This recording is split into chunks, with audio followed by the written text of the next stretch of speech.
This is the bike rack for the Airstream.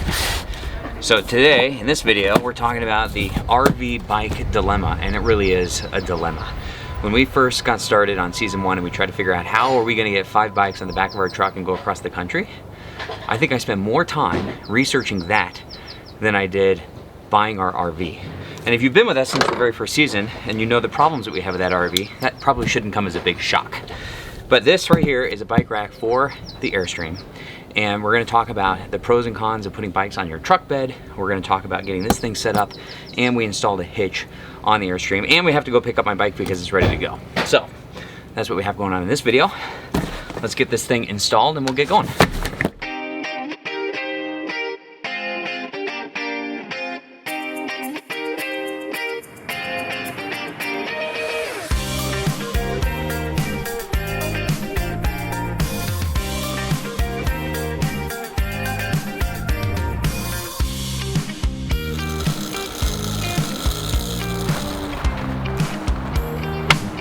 Push your heel down. Wow. So, in an ideal world,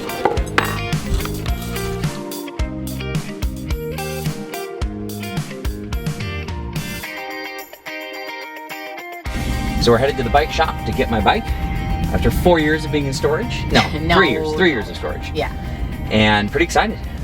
Did a brake bleed, changed the grips, new pedals. Pretty excited. Trish's bike, we're still deciding. There's a little bit of conflict at the moment. Okay. There's no conflict. There's no conflict. It's my bike. And so I've said what kind of bike I would like. And I think I heard Mark's heart break. Like it cracked and it just like broke in half. Let me just put it this way. A basket may be involved, okay? All right? He wants you to get some downhill mountain I'm bike. not saying you need to get a downhill bike. This is what it's like when I go mountain biking with you and the boys. You want to meet back in the parking lot? When should we meet back? When should we come back together? Because all right, we don't I will go on the remain same open-minded. ride. At this point, we are leaving in 4 days.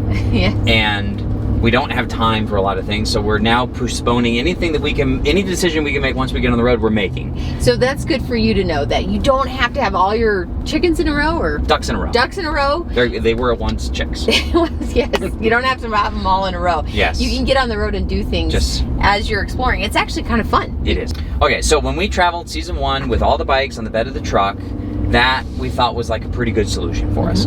But there were definitely some drawbacks. And I wanted to just make sure everyone was aware of the drawbacks. One is, it rains a lot in the United States. Yes, which makes it green and beautiful, but it also rusts your bikes like in a hot second. And Mark puts it best when he's like, if you have one bike that's out of commish out of 5, well, all 5 are out of commish because you can't go without everybody. Yeah, not like one person's going to stay behind. And so what happens is you need to go to a bike shop, and most good bike shops will tell you that, hey, you know, we're out a week. If you drop it off, I can get to it in the next 3 days. And then when they get to it in the next 3 days to a week or 2 weeks, then they have to buy a part, and often if they don't have a part, that takes some time. So we found that you needed to be somewhere to get the bike fixed for quite a while. And so for the rain, felt like we were doing a lot of bike management. There was a lot of bike management, and so that's why we didn't bring bikes anymore. But this season is different because now we're just down to the two of us. Yes, both bikes. because the boys have a different solution, which we'll share later. So we put the bikes on the bed of the truck, and I would have done things a lot differently. Okay. I would have used the Thule racks on the side, clipped into the bed of the truck, which would have made them higher, and then I would have done a bed slide, and that way things wouldn't get wet. I can close the bed, and I can still access the bikes. Yes. The other drawback to the bikes on the bed of the truck is that after you disconnect your trailer and you're driving around, you still have a clearance issue. And there were a lot of cases where I didn't have time or didn't want to take the bikes off, and then we would be out and I couldn't park in a parking garage. Well, and you can't cover them because then you've got this big black cover on the back. So anyway, those are some of the drawbacks. Yeah, there's some things that you have to think about. Okay, so we just want to make sure you're aware of those things, but it really is, it's a convenient solution. It's nice to have them there. It's amazing. It's great to bring the bikes, but those are the drawbacks. There's a big sense to the freedom of having your bikes, period. Yeah. Anyway, if it wasn't for all the COVID stuff, we'd be going in and looking at baskets for Trish. Bikes for you, Trish. Is that a Freudian slip? Maybe he'll bring some out for you, huh? Pretty excited. So this is a Salsa hardtail that I got on Craigslist a few years ago, and I love it. I love it. It's an awesome bike. So we're just gonna throw it in the back of the truck and we'll go home and assemble. Trish will assemble the bike rack while I hold the camera. You know, the other thing is I had to replace these pedals, and what happened is the rain rusted the pedals. And then we were in Joshua Tree and I was mountain biking and I couldn't get out of the pedal because it was rusted, and I actually hit my knee on a rock, and you know, it was a whole emergency, it was a whole thing. So that's kind of what we were talking about. There has to be a way to protect these. So once we get them on the back of the Airstream, we have a waterproof cover, and I'm hoping the waterproof cover protects the pedals and the chain. I mean, most of the stuff doesn't rust, but some of the stuff does. One foot's in the lowest position and kind of push your heel down. So in an ideal world, I think you'd actually lower the saddle a smidge. Okay. Yeah. Is there like a group for cruiser riders? That's not a cruising bike, that's a hybrid, Trish, and it's nice. I'm a hybrid. It's a hybrid, and it's nice. Hybrid meaning that you can go on some trails, you can go into the city. I love it when you try to sell me things. I'm not selling you anything. You are. You're trying to sell me the hybrid life. Yes, because you were like, you had nightmares of baskets. That's what was happening. But then you put that kickstand down, and I was like, ooh, I got a little something. And I got a little it's a cool color. I think it's like, you know, like Jeeps have those cool colors. Yes, that and creamy color. It's got not sidewall rims, but like tan. Yeah, tan. Yeah, I think it's cool. It is. It's very cool. I like it. I'm glad you like it. You did well. This was you, but okay, thank you.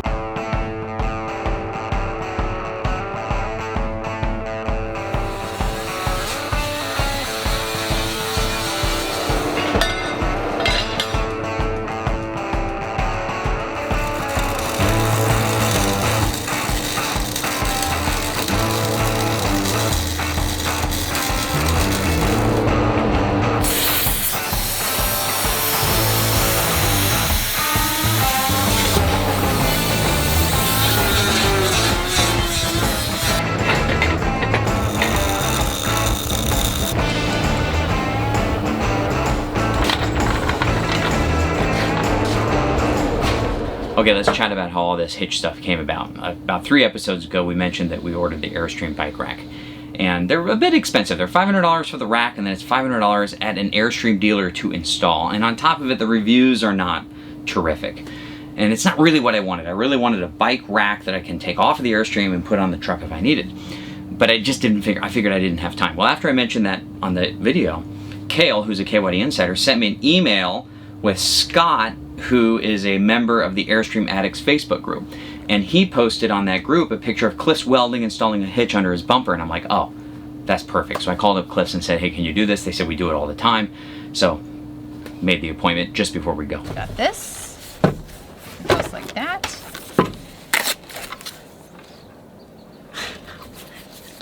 What? He's getting his LED lights ready for the trip. I heard. It's funny. Oh, look, there's that lock. Which lock is this? For the bike rack. The lock where you lock them in. Ah, can you see me? Okay, so while Trish assembles the thingy, Trish does most of the assembly.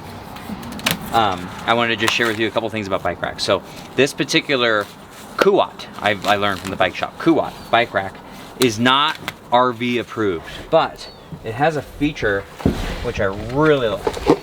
And that is, can you pull that off? One more time. Okay.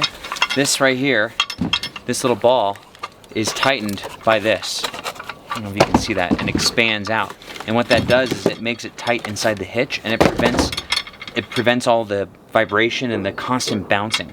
The issue with trailers or hitches on the back of a trailer is they're a little bit more bouncy than a car. And it's the constant back and forth and back and forth. We decided to forego the bike rack setup because it's too much whiplash. This is the best part. We found crack. Oh yeah. a cracked. It just can't handle the...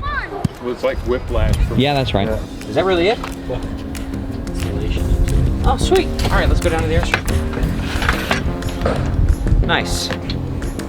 Good. Like all instructions, highly aggravating. And then after you're done, you're like, that was easy. Okay, I kind of figured it out. I was trying to jam this through because I'm an RVer and we like these. And that's what you associate with a trailer. But they give you this thing, which is really thin, and it goes into this locking pin. So in the instructions, I don't know what I was thinking. So there's a little Allen wrench right here that I think we've stripped, and my thinking was that that tightens this section. No, I think everything is tightened back here on the end. So now Carson's going to get the keys to this thing so that we can put it through. So now you know. The tightening? Yeah. Yeah? Oh, wow. Seriously. Ugh. That's cool. Isn't this thing awesome? Wow. This is fantastic. I have my work glove on. I'm moving stuff around. Move it around. Shake it. Oh my gosh. It doesn't even wiggle. It doesn't even jiggle. Wow. Isn't that amazing? Wow. Not at all. You're on it? Yes. Isn't that Wow. amazing? And then look how high it is. There's no way that's dragging. Yeah. No way. That's fantastic. So what do? It's easy peasy, huh? Look at that. Oh yeah, this is gonna be exciting. This is very cool. I'll put them on tomorrow. Getting these on here really could not be easier. Look at that.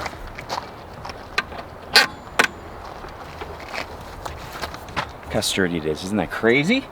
And then the thing I'm absolutely the most thrilled about is the fact that I still have access to my bumper and I can still get this compartment down. But what I'll probably do, because I keep the electrical power stuff here and that's a little heavier, is I think I'll move the hoses here, things that are lighter, and then I'll move the heavier stuff to the side. But I have complete access to the bumper. These are solid, they're not going anywhere. Now one of the things I really like is it has an integrated lock system. So let's see.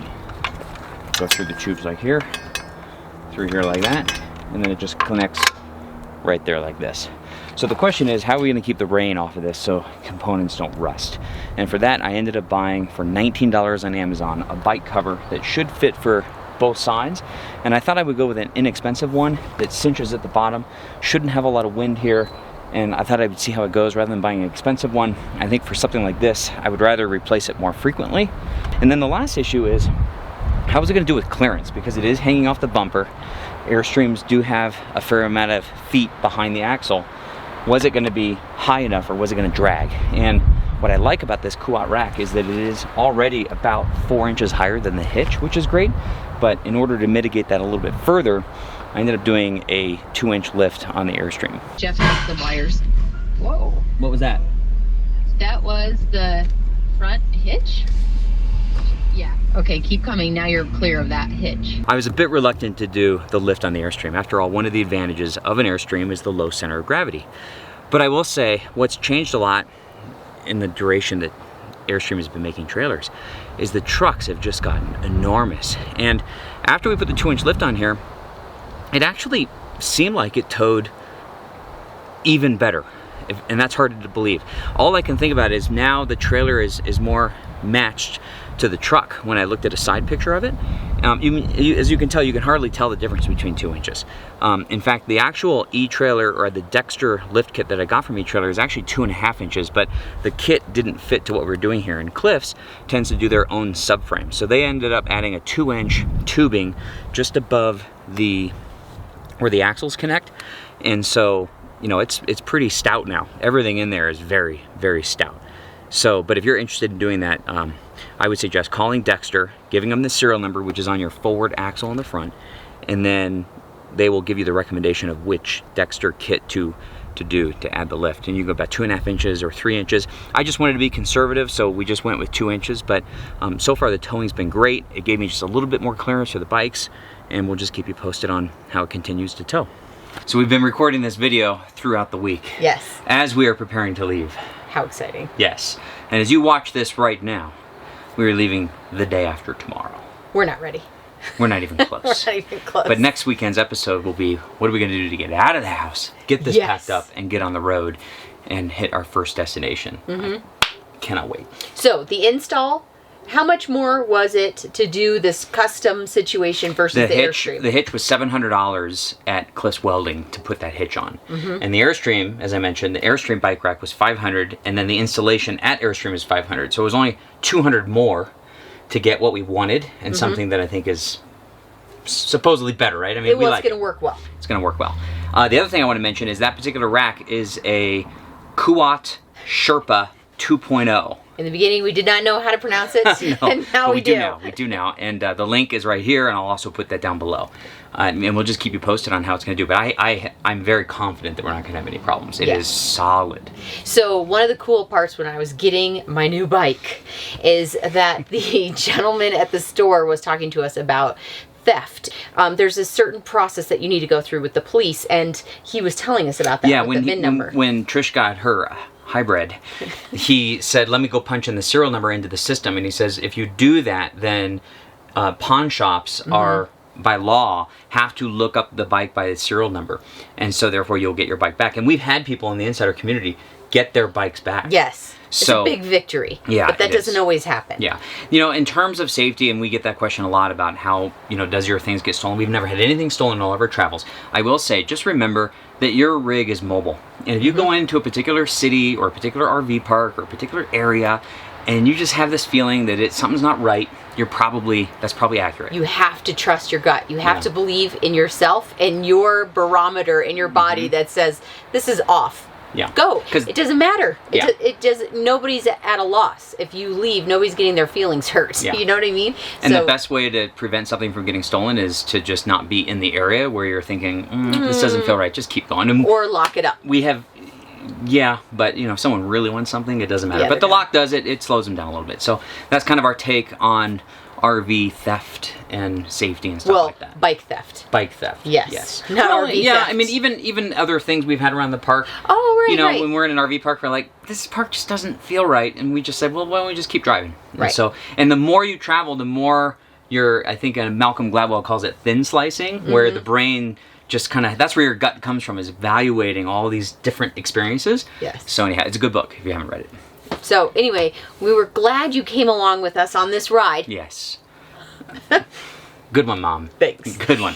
And just figuring out, how do you bring bikes? How do you keep them maintained? Yeah. And really, your freedom is on that bike, because you can explore the town, and you really get to know some city or a town when you're walking, when you're biking, when your feet are on the ground. Join us next Sunday so we can get on the road. We're excited to share this journey with you, this next adventure. We're excited to get on the road. We are, very much so. All right, that's all we got. We'll catch you next Sunday. Bye.